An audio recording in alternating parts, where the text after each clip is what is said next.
अस्सलाम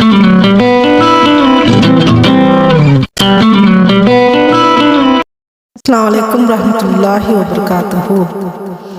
बाउनवान पानी से सस्ता पेट्रोल है के तहत मैंने आज तक 3 एपिसोड पेश किए हैं। थर्ड एपिसोड में मैंने लड़कियों के ताल्लुक से कहा था कि यहाँ सऊदी अरब में बेटियों की बहुत इज्जत व कद्र होती है। फोर्थ एपिसोड जो कि आखिरी एपिसोड है, इसमें 1-2 वाक़यात के बाद इंशाअल्लाह क़िस्सा यहीं ख़त्म करती हूँ। फिर अगली वीडियो में इंशाअल्लाह आपसे मुलाकात होगी। बेटियाँ पापा की जान, दिल का सुकून और आँखों की ठंडक होती हैं, लेकिन अफसोस वतन अजीज़ में जब बेटी पैदा होती है तो फ़िक्र का एक समंदर साथ होता है। हर उठती लहर जहन के साहिल से टकराती शोर करने लगती है। बेटी के लिए बहुत सा पैसा जोड़ना बाकी होता है। जहेज, सोना, चांदी, गाड़ी, तिनका तिनका जोड़ने की फ़िक्र तमाम उम्र का हिस्सा बन जाती है।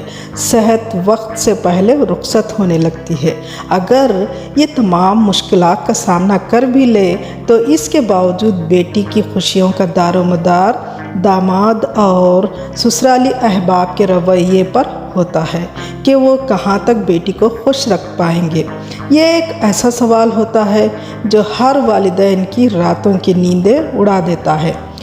यहाँ सऊदी अरब में बेटी की आमद पर बेपनाह खुशियाँ मनाई जाती हैं।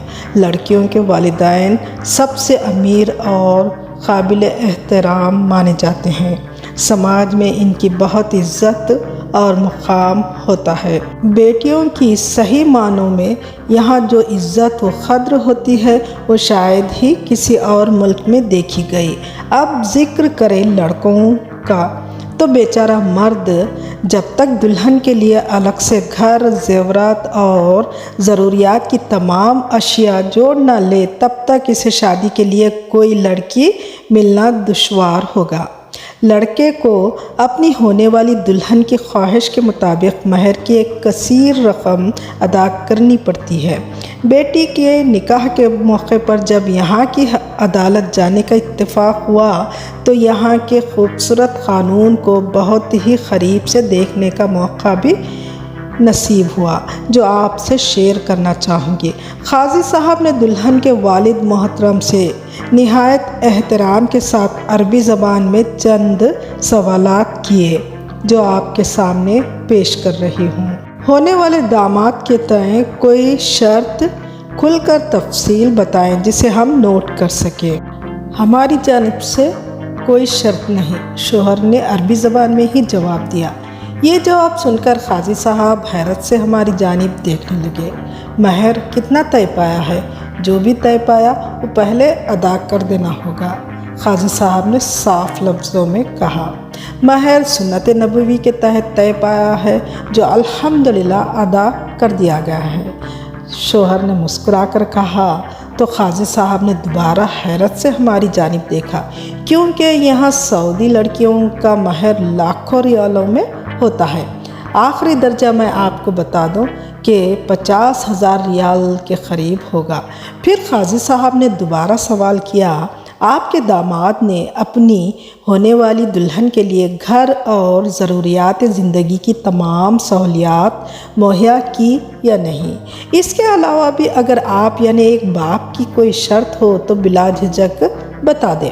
मसलन आपका दामाद इतने अरसे में फ़लाँ चीज़ या फ़लाँ घर वगैरह बनाकर बेटी को देगा। आप यहाँ नोट करवा सकते हैं। दामाद ने हमारी हर खुशी और ख्वाहिश का एहतराम किया है, शोहर ने जवाब दिया। तब काजी साहब ने मुस्कुराते हुए दुल्हा और दुल्हन से दस्तखत करवाए और निकाह की छोटी सी आयत पढ़ी गई। अक्ल हैरान थी, यहाँ का क़ानून हमारे मुल्क से बिल्कुल जुदा था, लेकिन शरीयत के ऐन मुताबिक निकाह के दस्तावेज़ इसी वक्त हमें सौंप दिए गए। निकाह में इतनी आसानी, हैरानी की बात है ना।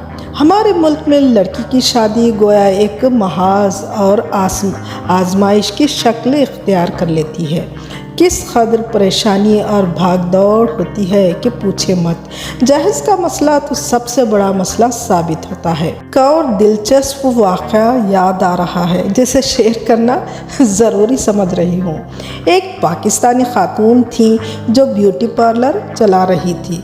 मुझे अक्सर वहाँ जाने का इत्तेफाक होता, जिसकी वजह से इस खातून से अच्छी खासी दोस्ती हो गई थी। एक दिन अचानक इस बेचारी के खाविंद को किसी मामले में पुलिस गिरफ्तार कर ली और इसके शोहर को जेल हो गई। कानूनी कार्रवाई चल रही थी। खाविंद के बगैर बेचारी 2 बच्चों के साथ तन्हा रहने पर मजबूर, बहुत ही परेशान थी। तकरीबन 3 माह का अरसा बीत गया। एक दिन अचानक इसने तीसरे बच्चे की आमद और खुशखबरी सुनाई तो हर कोई हैरान रह गया। कई एक ने बेचारी के किरदार पर उंगली भी उठाई। शक और वसवसों ने मुझे भी घेर लिया तो मैंने इरादा किया कि इसके पास जाकर कुछ तसल्ली दे आऊं। वहां पहुंची तो देखा पुसमर्दा चेहरा, आंखों के गिर्द सियाह हल्के। बेचारी मुझसे लिपटकर बुरी तरह रो पड़ी। इसने अपने खाविंद की बेगुनाही के बारे में ये खुशखबरी सुनाई कि वो कुछ दिनों बाद ही रिहा होने वाले हैं। हम अपने मुल्क वापस जा रहे हैं। इसकी आवाज़ में उदासी के साए साफ दिखाई दिए। अच्छा, बहुत अच्छा फ़ैसला किया, मैंने खुशी का इजहार किया। मेरी नज़रें इसके चेहरे की जानिब देखने से कासिर थीं और मैं इसी उलझन में मुब्तला अंदर ही अंदर नादिम भी थी। नाहिद, क्या आप भी मेरे किरदार पर शक कर रही हैं? अचानक इसने सवाल किया। मैंने जवाब में खामोश निगाहों से इसके रंजूर आंखों में झांका और कोई जवाब दिए बगैर अपनी नज़रें झुका ली। या अल्लाह रहम, इसने दबे अंदाज में एक सिसकी ली। इसकी चमकदार आंखें लिहाजा भर को बेनूर हो गईं। आप भी शक कर रहे हैं? इसकी आवाज़ में बेपनाह कर्ब पोशीदा था। मैंने कुछ लम्हों का तौक़ुफ़ किया और बोला, इस तरह आंसू ना बहाओ, मुझे आपके शोहर की फ़िक्र है। मैंने काफ़ी संजीदगी से कहा तो वो जवाब में धीरे से शर्माती हुई मुस्कुराई और गोया हुई, मेरे मोनूस व हमदम, वो तो बहुत खुश हैं। इस नए मेहमान का नाम भी सोच रखा है। हाय, मैंने ताजुब से इसकी जानिब देखा। लड़की होगी तो जेल बानो और अगर लड़का हुआ तो खैरुद्दीन, ये कहती हुई वो ज़ोर से कहका लगाई। मैं कुछ नहीं समझी।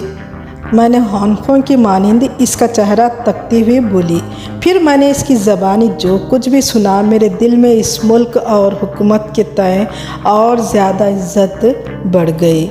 यहाँ की हुकूमत और क़ानून के सदक़े जाऊँ, क़ैदियों से भी हुस्न सलूक था। मैं दम साधे सुन रही थी। ये तो रहमदिली की इंतहा हो गई। तमाम रोदात सुनकर एक खुशगवार एहसास मेरे रग व पे में सरायत कर गया।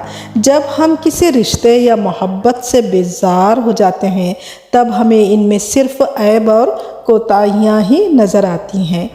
इसी तरह जब यहाँ के आए दिन के बदलते क़ानून परदेसी के गले का फंदा बनते चले जा रहे हैं तो खिसियानी बिल्ली खंबा नोचे के तहत हमें हुकूमत और क़ानून में सिर्फ़ ऐब ही ऐब नज़र आ रहे हैं। अच्छे दिनों का कहीं ज़िक्र नहीं, होठों को जैसे सी लिया गया है।